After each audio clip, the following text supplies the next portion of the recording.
L'enfer ne contient pas de pire furie qu'une femme dédaignée.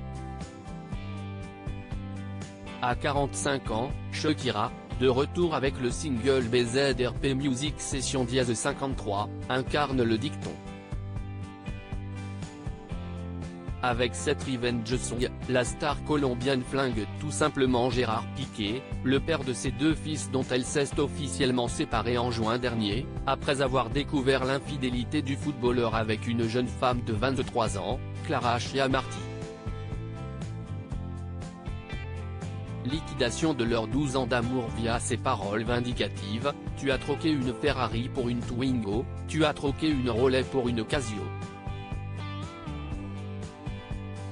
La mère de l'ex-défenseur du FC Barcelone, Montserrat Bernabéu, n'échappe pas non plus à la colère de celle dont les coups de pied ne mentent pas plus que ses hanches.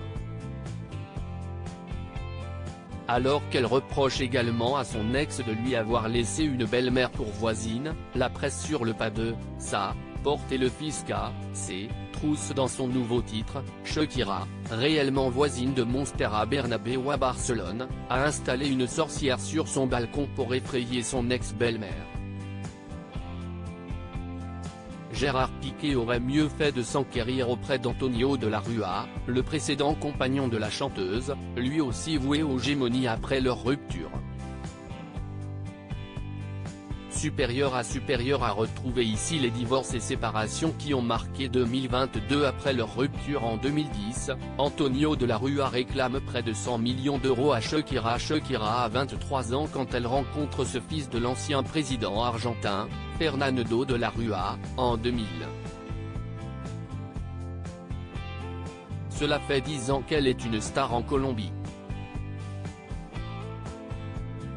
Enfant, elle a été diagnostiquée hyperactive.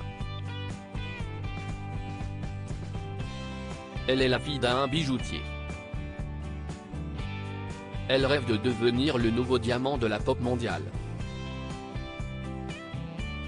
Antonio a vite fait de la séduire avec son regard ténébreux et son pédigré étincelant.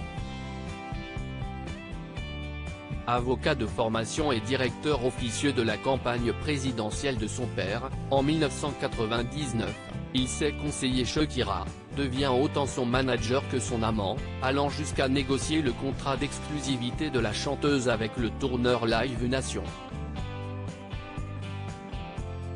Chèque de 70 millions d'euros pour le couple. Les amoureux deviennent surtout business partners, au fil des années.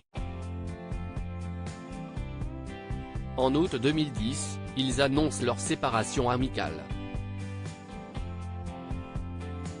Antonio de la Rúa reste l'un des conseillers juridiques de Shakira jusqu'en 2012. Jusqu'à ce qu'il lui réclame des indemnités pour ses conseils dispensés sur l'oreiller et jamais rémunérés, durant la décennie passée. Préjudice estimé à près de 100 millions d'euros, tout de même. Les ex se retrouvent devant un tribunal, qui déboute l'avocat. Adios, Antonio. En 2019, Shakira adresse toutefois ses condoléances à son ex, après la mort de Fernando de la Rúa. Sale moment pour le fils de l'ancien président. En 2018, il s'est séparé de celle qui avait remplacé Shakira, une autre colombienne, la Jet Daniela Ramos, avec laquelle il a eu 2 enfants.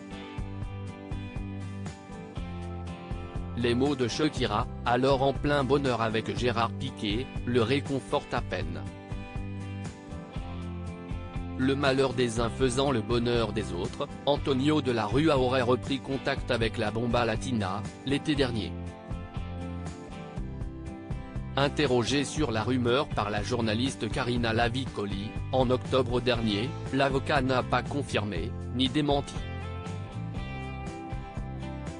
Plus prudent peut-être. Crédit photo, Juan Rico Fame Pictures.